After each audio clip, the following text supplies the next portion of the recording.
interesse em clarificar a sua mente. Mas tem esse texto, termina assim: todavia, andemos de acordo com o que já alcançamos. Você sabe que é sempre assim? Você, num certo momento da sua vida, você tem um tanto de luz, vamos dizer assim. Aí você olha para trás de uma decisão que você fez e fala assim: puxa vida, quando eu fiz aquela decisão, estava errado. Olha, saí daquele emprego do jeito certo, namorei aquela moça lá, mas fiz do jeito errado, fiz aquele negócio, não devia ter feito. Mas, queridos, olhar para trás é moleza.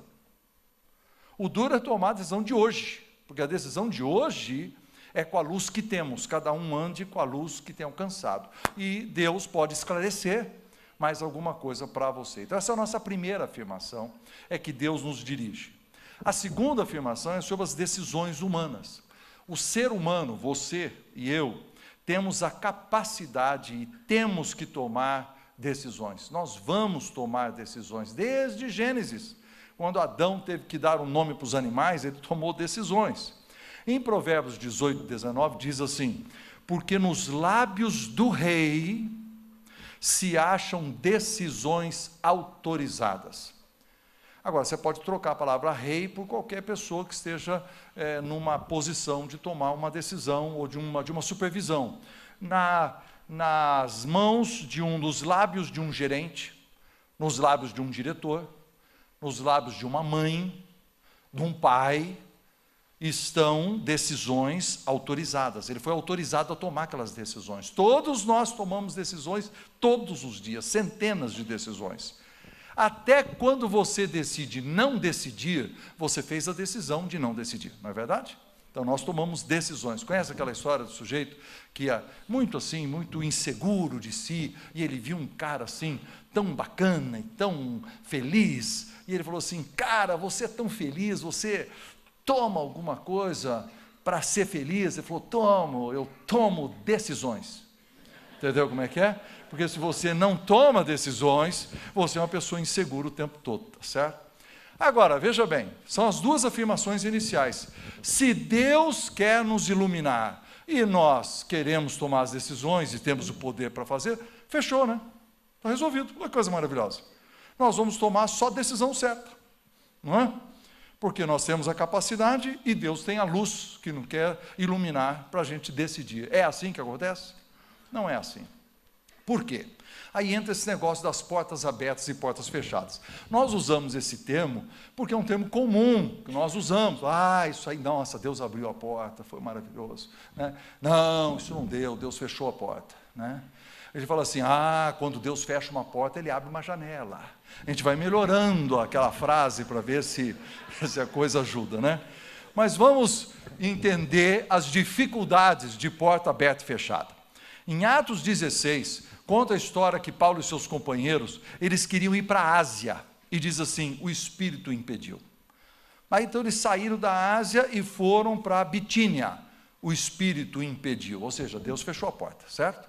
Aí, então, eles se deram uma volta lá e chegaram a Trode, lá eles tiveram uma visão, e na visão eles foram para Macedônia, aquele homem falou com eles de noite, e eles entenderam, diz o texto, concluindo que Deus nos havia chamado, nós fomos para lá. Que texto maravilhoso, né? Deus fechou, e Deus abriu, coisa maravilhosa. Só que tem um problema, né? Veja o que o texto diz: tendo sido impedidos pelo Espírito Santo de pregar a palavra na Ásia. Como assim? Como assim? Os caras queriam pregar o Evangelho, foram impedidos pelo Espírito Santo de pregar o Evangelho? O texto tem que estar errado. E outra coisa, foram impedidos como? Como é que foi impedido? Porque você diz assim: autorização eles tinham.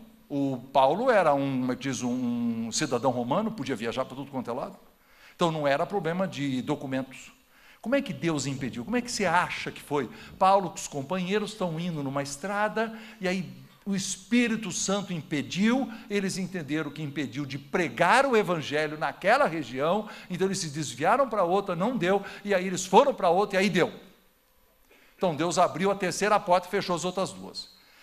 Para ficar pior, Tem um outro texto na Bíblia, em 1 Tessalonicenses, capítulo 2, versículo 17 e 18, que diz que Paulo queria demais ir para Tessalônica, e que já tinha tentado ir lá 2 vezes, mas Satanás nos barrou o caminho. Então, Satanás também fecha a porta.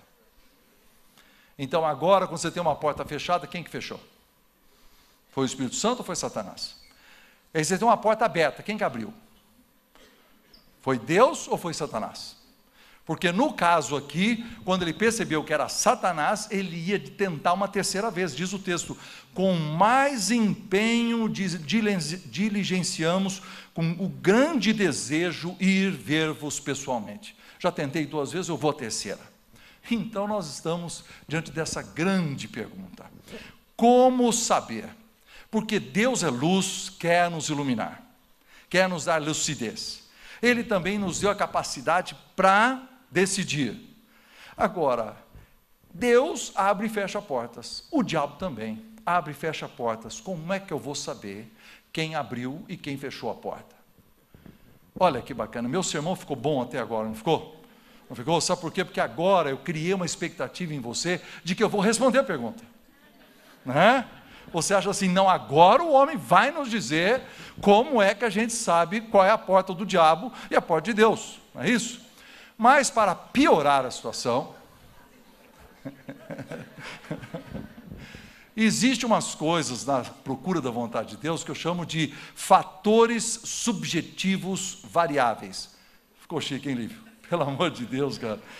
Procurei no dicionário as palavras. Fatores subjetivos variáveis, ou seja, tem coisas que são invisíveis, queridos. Agora, elas não são erradas, só são invisíveis. Tudo que é invisível é mais difícil. Por exemplo, a primeira coisa que nós devemos contar é com o Espírito Santo. Romanos 8,14 diz: todos que são guiados pelo Espírito de Deus são filhos de Deus. Fantástico, nós contamos com isso. Mas o Espírito Santo é invisível. Aí você fala assim, não, eu estou sentindo que o Espírito Santo está me dirigindo. É o Espírito Santo? Ou é a sua imaginação? É demônio? Eu não sei, ó. Não, mas não é complicado? Porque nós estamos falando de uma coisa invisível. Né? Então, nós contamos com o Espírito Santo, nós acreditamos no Espírito Santo, o Espírito Santo quer nos guiar, é isso que prova que somos filhos de Deus, mas é um fator subjetivo e variável, meio invisível. Uma outra coisa, por exemplo, que nós temos é a consciência, Deus nos deu. Em Romanos capítulo 2, versículo 15, diz que eles foram dados e que dentro da nossa cabeça existem pensamentos que ficam defendendo uma ideia, defendendo outra, para nós podermos discernir entre o bem e o mal. Aí você fala, nossa, que maravilha, então se eu vou fazer uma coisa, eu vou dizer assim, não, isso aqui é errado, está vendo? Ficou fácil, se é errado eu não devo fazer. Aí você vai para 1 Timóteo 4,2 e diz que tem umas pessoas que receberam ensinos de demônios, porque eles tinham a consciência cauterizada. Não, espera aí. Deus nos dá a consciência para eu saber o que é certo e errado e tomar decisões sobre o certo, mas a minha consciência pode ser cauterizada. Enganoso é o coração, mais do que todas as coisas. Os índios americanos têm uma ilustração que é assim, diz que a consciência é como um triângulo de ferro que nós temos dentro do peito. Quando a gente faz uma coisa errada, ele gira, e aí machuca e dói, e a gente sente, errei. Mas eles dizem, mas se você continuar fazendo errado, a ponta do triângulo gasta e não dói mais. Essa é a consciência cauterizada. Então é possível que no momento de tomar uma decisão, eu diga assim, nossa, eu quero fazer isso aí, a consciência não me acusa de nada. E daí? A consciência não está te acusando, você até está enfiado no pecado até o pescoço. É que nem o sujeito que mata 40 homens, quando ele mata o número 41, ele falou, não senti nada. Entendeu como é que é? Porque ele se acostumou. Tem uma outra coisa também invisível, chamada bom senso. Graças a Deus pelo bom senso. Bom senso é uma coisa que nós precisamos ter. Salomão disse, o bom senso te guardará. Ele faz uma listinha. A inteligência te conservará, a listinha, para te livrar do caminho mau, do homem que diz coisas perversas, dos que deixam as veredas da retidão, dos que se alegram em fazer o mal. Alguns dos nossos amigos são assim, eles se alegram em fazer o mal. E diz, o bom senso te livra disso. Vocês estão percebendo? O bom senso, você não precisa nem ser crente para ter bom senso.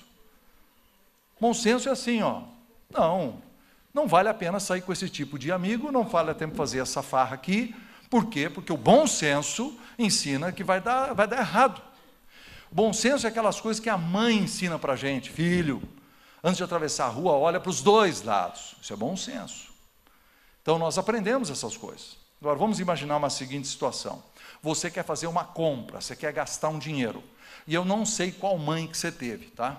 Mas você teve uma mãe que era daquelas assim, que te ensinava mesmo a não gastar. E ela dizia assim, filho, guarda, não gasta em besteira, olha, você não sabe, o dia mal vai chegar por aí, tem as vacas magras, né? Essa é a mãe que criou em mim um bom senso, fica aquela voz na cabeça. Tem a outra mãe, que talvez seja a sua, que fala assim, ó, não, dinheiro é para gastar. E se ela tem raiva do marido, ou do ex-marido, ela fala assim, não, o fulano de tal ganha um monte de dinheiro, nós temos mais é que gastar o dinheiro dele, entende? E isso vai grudando na sua cabeça. Aí você chega na hora de fazer uma decisão, e você tem aquele negócio da cabeça. Qual é a voz que você tem? É a ruim ou a boa? Porque o bom senso é criado por essas influências, experiências que a gente tem. Então, até o bom senso é complicado, porque ele pode ser um mau senso. Por exemplo, pega o bom senso na área dos negócios. Você vai lá para Tiago, ele diz assim, que quando um homem de Deus, um administrador de Deus, ele planeja as coisas, ele deve dizer assim, não diga que eu vou construir, que eu vou sair, que eu vou para outra cidade, fazer negócios, porque você não sabe como é a sua vida. Você é como uma neblina, você pode morrer amanhã. Diga o seguinte, se o Senhor quiser, graças a Deus, essa é a parte da dependência. Vamos depender em Deus. Se o Senhor quiser, mas também acrescenta, se o Senhor quiser, faremos isso ou aquilo, plano A ou plano B. Esse é um homem de negócio inteligente. Ele usou o bom senso dele para pensar bem. Eu tenho um amigo muito querido, ele ensina sobre finanças, ele é um homem de negócio, e ele fez um negócio. Eu me encontrei com ele numa dessas viagens, falei, e aí, cara, como é que estão os negócios? Ele falou, rapaz, você não vai acreditar. Você acredita que apareceu uma oportunidade de eu comprar uma fábrica, alguma coisa, fábrica pequena, e eu então fiquei encantado, examinei os papéis e falei assim, não, vou fechar, fechei. 30 dias depois começa a aparecer problema aqui, problema lá, um furo de 240 mil reais de passivo trabalhista, um monte de coisa, e eu estou aqui, a minha casa vale 400 mil, eu estou com esse problema de 240, e eu falei assim, mas cara, você não viu isso antes? Ele falou, pois é, eu ensino isso para os outros, eu digo para eles assim, não feche nenhum negócio sem pedir todos os papéis, eu ensino eles a terem bom senso, mas você vê, mesmo um homem treinado, que tem o conhecimento, quando chegou na hora de tomar uma decisão, então, eu estou até imaginando, eu estou inventando aqui, né? O cara chega em casa e fala assim, mulher, Deus abriu a porta. E aí, não é? E quando ele chega em casa, um mês depois, fala assim, mulher, lembra aquela porta que eu achei que Deus abriu? Foi o diabo. Não, mas não é? Porque ele só fez besteira com o dinheiro dele e está pagando dívida, tá certo? Outro problema que nós temos, que é uma coisa que Deus nos dá, é chamado a paz de Cristo, que excede todo o entendimento, deve guardar o nosso coração, e diz que ela deve ser o árbitro em nosso coração. Árbitro é como juiz de futebol, gente, né? Tem um apito. Então, quando você faz uma coisa e falta paz, é como tivesse apitado falta, deu cartão vermelho, olha, faltou paz, certo? E quando você faz certo, você devia sentir a paz de Cristo. Mas você concorda comigo que também é complicado, porque tem hora que você sente paz, não é de Cristo. Um rapaz chegou para mim e falou assim: cara, pastor, eu vou lhe dizer o seguinte, quando eu beijei aquela menina, eu senti, é de Deus. Eu falei: não é de Deus, isso é hormônio. Não confunda o negócio, tá certo? E só isso que provou. Claro, você achou o máximo, né? Então, você vê como é que é confuso? Não, mas eu senti paz. Aí comprou a casa, senti paz, comprou o carro, e vai fazendo uma besteira atrás da outra. Então, olha a lista completa. Temos o Espírito Santo, que é Deus que dá. Temos a consciência, que é Deus que dá, que pode ser cauterizada. Temos o bom senso que Deus constrói na vida da gente, né? Mas que recebe influências de mãe, de pai, e que pode dar errado também. E temos a paz interior, que pode dar errado também, porque pode ser uma paz que não é de Cristo, é de outra coisa que você está sentindo. Bom, então agora nós vamos resolver o problema.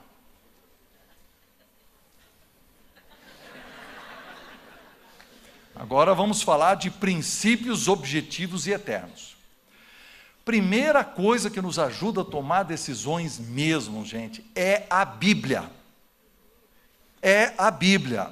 A Bíblia é inspirada por Deus e útil, diz o texto, usa 4 palavras: ensinar, repreender, corrigir e instruir. O que é isso? É muito simples. Aqui, ó, você está caminhando para lá, ela está te ensinando, ele ensina que você tem que caminhar para lá, você está caminhando, aí você faz uma besteira, quando você faz uma besteira, você começou a desviar, não desviou? Aí então a Bíblia corrige, fala: para, você está errado, e aí ela faz você voltar para o caminho, e aí ela educa você para você continuar.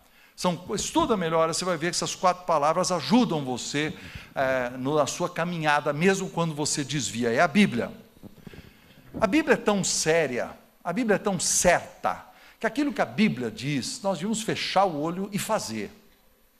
Por exemplo, eu estou precisando, eu tive uma ideia, hoje eu compartilhei com o conselho, de fazer um projeto de 10 milhões de reais para o Instituto Haggai. Eu não tenho dinheiro, eu acho que ninguém de vocês tem, se alguém tem, por favor, fale comigo, mas eu descobri quem tem. É o banco. Então eu quero convocar todos vocês para nós fazermos uma reunião de oração e realmente pedirmos ao Senhor para que Deus nos proteja, nos ilumine, nos guie, porque nós vamos assaltar um banco em nome de Jesus. Não, ó. Qual é o problema? O problema é que a Bíblia não deixa. Tem gente fazendo oração para fazer coisa que a Bíblia está proibindo. A Bíblia não deixa, cara, não adianta. Por exemplo, a Bíblia diz assim, ó: não saia de vossa boca nenhuma palavra torpe. Não é para falar palavrão. Mas quantos dá para falar? Nenhum. Nenhuma palavra torpe. Piada suja não pode ter na tua vida. Mas esse versículo eu não conhecia. Ah, sim, aí sim. É ignorância. Nós não conhecemos nada de Bíblia, não estuda a Bíblia, não vem na escola dominical, quando vem no culto fica brincando com a coisinha lá, conversando com os amigos, tá certo? E aí fala assim: não, mas eu fiz isso, mas eu não sabia. Claro que você não sabia. Se você não tiver conhecimento da palavra de Deus, você vai fazer um monte de coisa errada. Quer ver um versículo aqui? Tem muitos jovens, deixa eu entrar nesse caminho, só um pedacinho. 1 Tessalonicenses 4, 5 e 8 diz assim, ó: e que nessa matéria, a matéria de relacionamento homem e mulher, ninguém ofenda nem defraude o seu irmão, nem pode ofender, não pode defraudar, porque o Senhor, contra todas essas coisas, como antes vos avisamos e testificamos claramente, é o vingador. Rapaz, isso é pesado. Se você, no seu namoro, resolver ofender uma pessoa, então você quer um beijo, então você agarra e pega, e se ofender. Ou levar uma pessoa à força para a cama, à força, se ofender. Defraudar é assim, ó, sutil. Você fala umas palavras, você engana, Você vai alisando, não posso viver sem você, porque não sei o que, não sei o que. E aí você leva a pessoa a fazer aquilo que não devia fazer. A Bíblia diz, você está brincando com isso? Defraudar é roubar através de sutileza. Se você rouba de alguém, nessa parte do relacionamento homem e mulher, se você rouba de alguém, Deus é o vingador. E diz, quem rejeita estas coisas não rejeita o homem, e sim a Deus, que também nos dá o seu Espírito Santo. Agora, esse versículo você não conhece, né? Está vendo? A gente não lê esse versículo. Uma vez um rapaz chegou bem e falou assim, pastor, eu tenho uma pergunta para o senhor, eu estou namorando aí a menina, eu queria saber assim, até onde pode ir a mão? Já foi. E já foi onde não devia ter ido, porque a pergunta está errada. Ele não perguntou quanto que eu devo respeitar essa moça. E eu estou falando só exemplo de rapaz, é um absurdo, porque a mulherada aí também está dando em cima, entendeu? Nós precisamos pensar em tudo, queridos. Bíblia, cara, Bíblia. Você tem que estudar mais, você tem que ler mais, tem que assistir mais DVD, tem que assistir mais palestra, tem que prestar atenção. Tem que pegar um caderno, vai anotando. Quanto mais Bíblia, quanto você tem uma coisa objetiva do que Deus manda você fazer, menos jeito de errar. Agora, não é só Bíblia, olha que interessante. A Bíblia fala de um tripé. Eu, uma vez, estava em Porto Alegre, fazendo a inauguração de um local, e estava junto comigo um rabino, porque o dono era judeu, convidou um pastor e um rabino. Aí ele falou umas palavras, eu falei umas palavras, pronto, inaugurou. Depois eu fui conversar com ele, né? E nós conversando, ele, com aquele sotaque que eu não sei imitar, ele falou assim, não, mas existe o tripé do sucesso, do ponto de vista israelita. Eu falei, qual que é? Inteligência, conhecimento e sabedoria. O texto de Provérbios 24, 3 e 4 diz assim, que com a inteligência é aquela capacidade de pensar que você tem, né? Você vai edificar a sua casa. Com sabedoria, ela vai crescer. Com o conhecimento, você vai encher as câmeras de toda sorte de bens. Você fica rico através de quê? Do conhecimento. Não precisava nem da estatística do Sebrae. A estatística do Sebrae diz isso, que quando você estuda mais, o seu salário é melhor, porque você cresce mais profissionalmente. Quem estuda menos tem os piores salários do país. Mas a Bíblia diz que é com o conhecimento, não é qualquer conhecimento, não é só o conhecimento da Bíblia. Se você é um pedreiro, mas você é um ótimo pedreiro, se você é bom, se você sabe bastante matemática, se você sabe bastante geografia, se você sabe da ciência que você está envolvido, computação, se você aprende com o conhecimento, você cresce. Se você quer fazer bons negócios, tem que estudar sobre as melhores práticas de negócio. Queridos, inteligência, conhecimento, sabedoria. Qual médico que você quer contratar? Assim, aqui tem um médico, 26 anos, menino super inteligente, quando entrou no vestibular, passou em primeiro lugar, e agora está acabando de terminar a residência dele. E tem esse outro aqui, que tem 30 anos de experiência, todo mundo que ele já operou está bem, tem um histórico, né, de sucesso. Você quer ser operado por quem? Não, mas o menino é uma sumidade. Pois é, mas é um moleque, né, cara? Será que esse aqui pode supervisionar aquele? Não, por quê? Porque nós queremos a sabedoria. Nós queremos a pessoa que sabe aplicar os conceitos à vida. Estive nos Estados Unidos recentemente e minha irmã me contou a seguinte história. Um homem que ganhava entre 20 e 30 mil dólares por mês, R$1 milhão por ano. Tá? Esse homem, ele veio na igreja, assistiu um culto onde dizia que não podia ter dívida, que é um texto da Bíblia. Ele falou, como assim não pode ter dívida? Ele lutou com o conceito até que ele falou assim, não pode mesmo, não pode ter dívida. Rapaz, ele foi para casa e começou a fazer decisões assim, eu antes comia fora de casa, agora eu como volto para casa para comer. Agora eu levo o lanchinho. Agora, não sei, ele começou a se comportar como uma pessoa muito mais pobre do que ele era.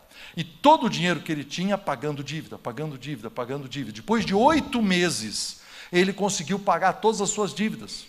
E aí, quando ele sentiu aquele sentimento de que Deus havia libertado ele, porque ele levou tão a sério aquilo, e ele trabalhava no mercado financeiro, ele procurou o pastor da igreja. Contou essa história.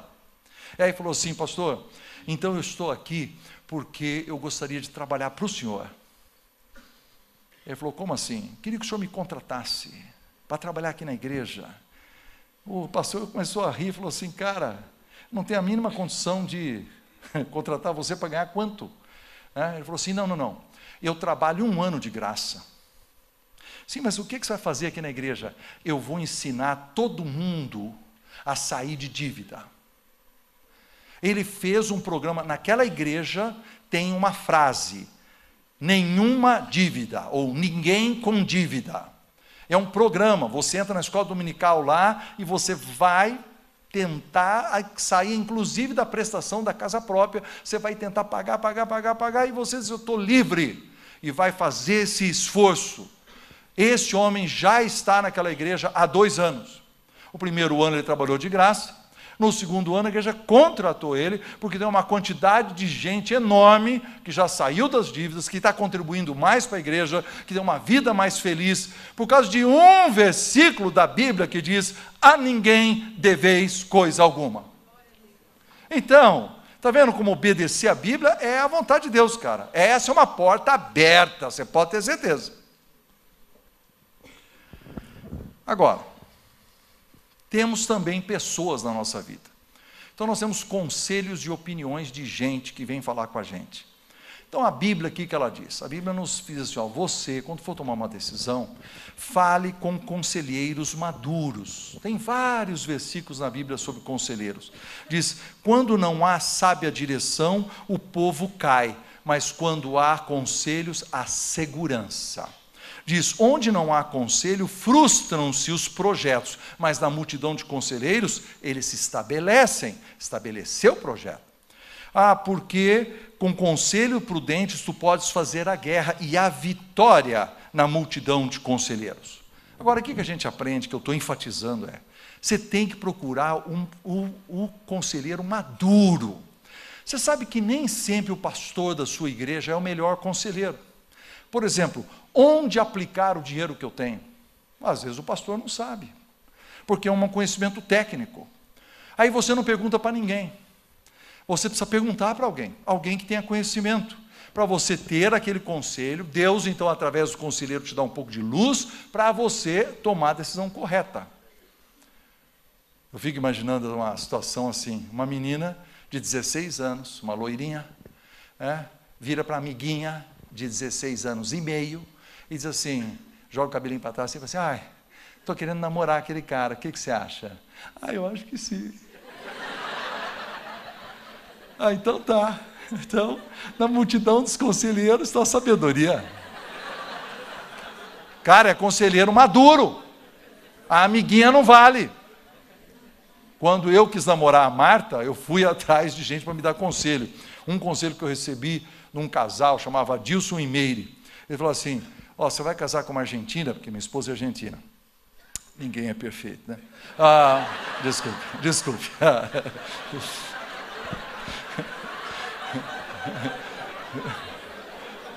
Conhece aquela história do cara que falou assim, mulher, o cara brigando com a mulher, falou assim: mulher, eu não aguento você, como é que você pode ser tão bonita e tão burra? Ela falou assim: bonita para você me amar, burra para eu te amar. Isso não faz parte do sermão, mas eu lembrei agora. Aí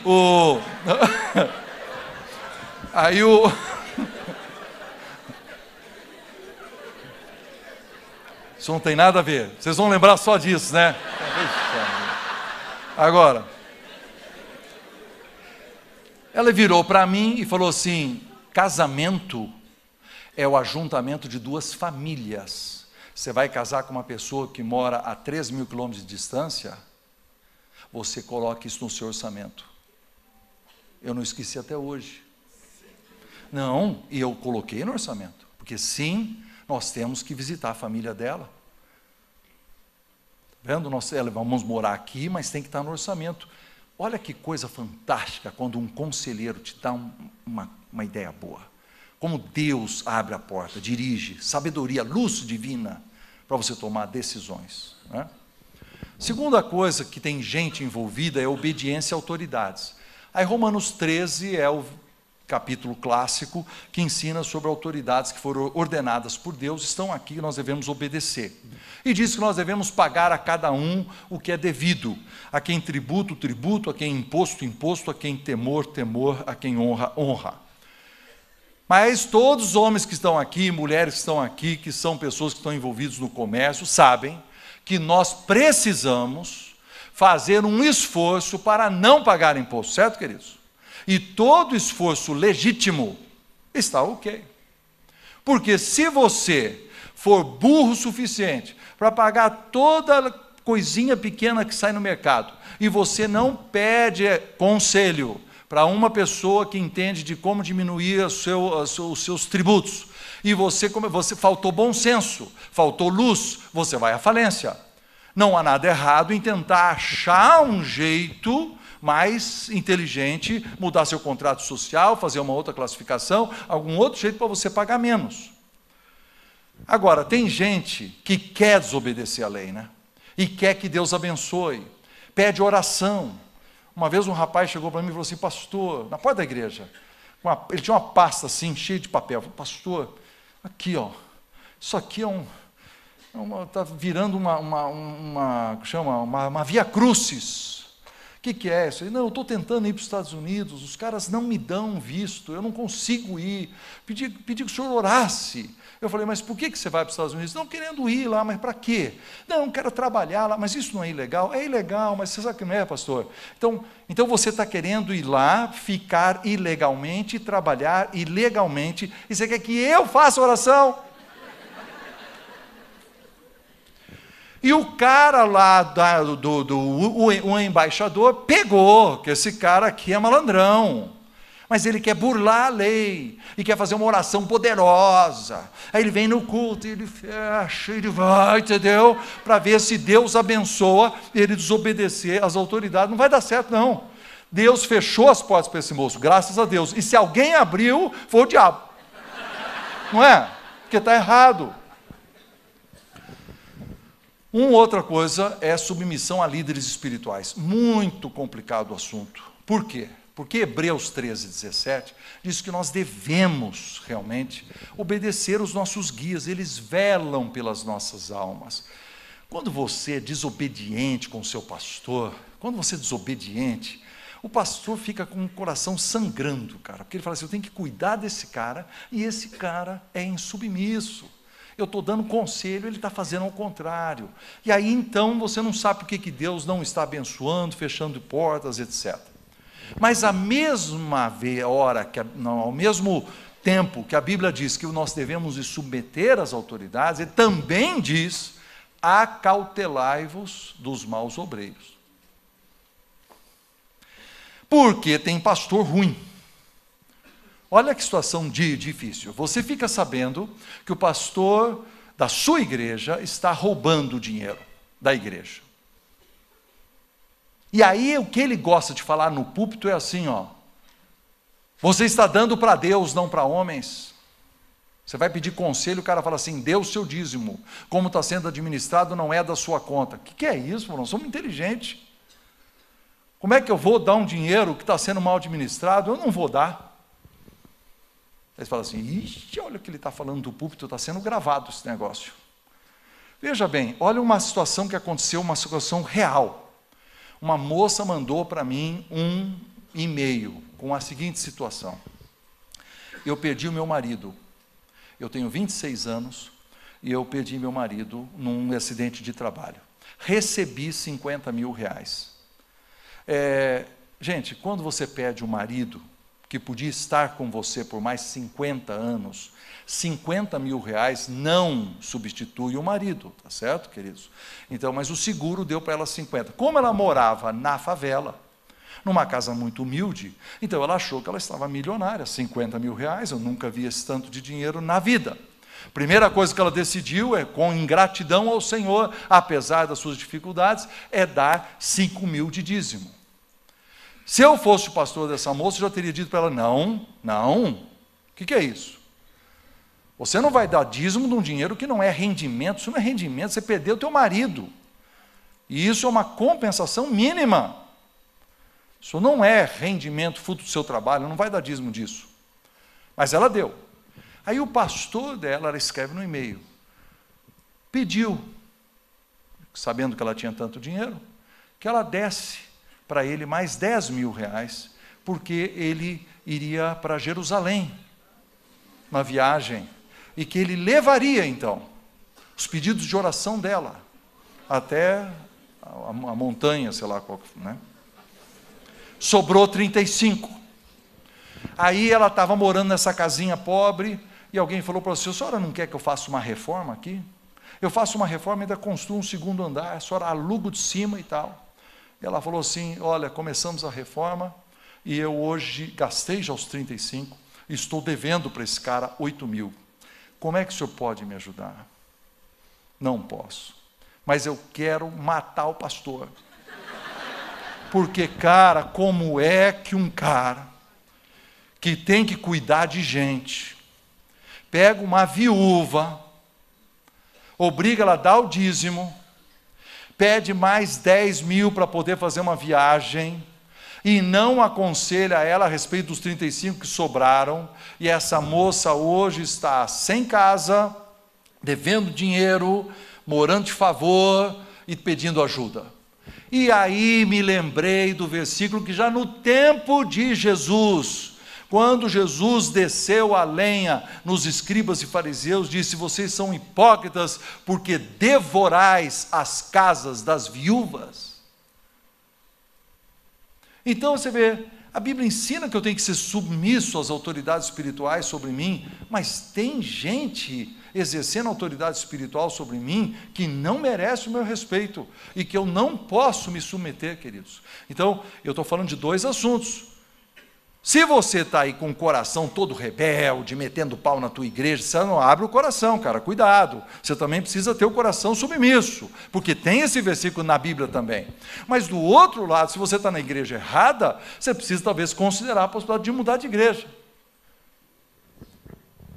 Último, a obediência e honra aos pais. A Bíblia diz que os filhos devem honrar os pais, devem ser obedientes aos pais, que esse é o primeiro mandamento com promessa para que se vá bem e sejas de longa vida sobre a terra. Durante muito tempo eu achava que esse negócio era milagroso. É assim, ó, você obedece à mãe e aí Deus põe a mão e você nunca vai ter ataque de coração. Entendeu? Não é assim não, queridos. É o seguinte, claro que você vai viver mais se você obedecer os conselhos que você vive, que você recebe. A mãe falou assim, para atravessar a rua, olha para os dois lados, se você seguir isso, vive mais. Se você atravessar sem olhar, vive menos. Entendeu? Se você cuidar da sua saúde, fazer exercício como teu pai mandou, e não ficar gordo que nem eu, você tem mais chance de ser uma pessoa saudável, viver mais. Então, quando eu aqui, Ebenezer, sou desobediente, isso está criando um problema para mim. Queridos, é um negócio... Filho. Você sabe que filho tem um dia que ele pode parar de obedecer ao pai, né? Eu vou inventar uma história aqui. Eu sempre conto essa história como se fosse com o meu filho. Nunca aconteceu de verdade, tá? Mas é uma história boa. O filho está trabalhando no computador. Aí eu tenho que sair, eu falo assim, filho, por favor, passa uma água no meu carro ali que eu tenho que ir embora. Tudo bem, papai, tudo bem. Aí eu saio, dou uma volta, começo a pegar minhas coisas. Filho, o carro? Não, já vai. Na terceira vez que eu vou lá, ele estava no computador jogando joguinho e tal, 13 anos de idade. Aí ele levanta assim e fala, já estou indo, tal. E ele vai, e ele agarra um balde, e agarra um troço, e ele lava o meu carro, ele lava tirando eu do joguinho, entendeu? E pronto, está lavado. Então, ele me obedeceu? Claro que obedeceu. Ele lavou o carro. O que ele não fez? Ele não me honrou. Nós precisamos, mesmo depois que a gente casa, mesmo depois que a gente sai de casa, continuar honrando os pais. Pai, eu estou querendo fazer um negócio novo, assim, o que o senhor acha?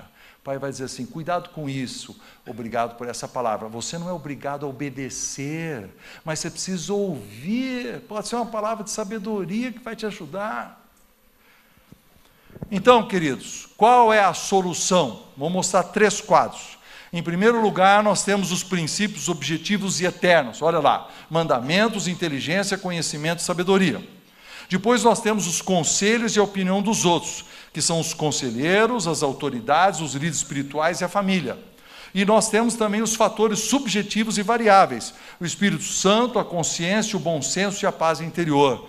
Como é que nós decidimos? Então eu quero te dizer, eu estou te dizendo, essa é a grande solução, presta atenção, não há fórmula. Não há. Não tem dadinho que descobre a vontade de Deus. É um exercício, há uma atenção constante. Você e eu precisamos buscar a Deus, e lutar com todos esses princípios. Você pede opinião para os conselheiros, cada um fala uma coisa. Você fala com o seu pai, ele fala outra coisa. Você fala com a sua esposa, ela diz outra coisa. Você fala com o seu pastor, ele diz outra. Você busca na Bíblia, acha um versículo, a tua mulher achou outro versículo que não é aquele. Você não está faltando conhecimento, mas não tem jeito de escapar disso. Não tem. Nós teremos diante de nós portas, e elas vão parecer que estão abrindo, ou parecer que estão fechando.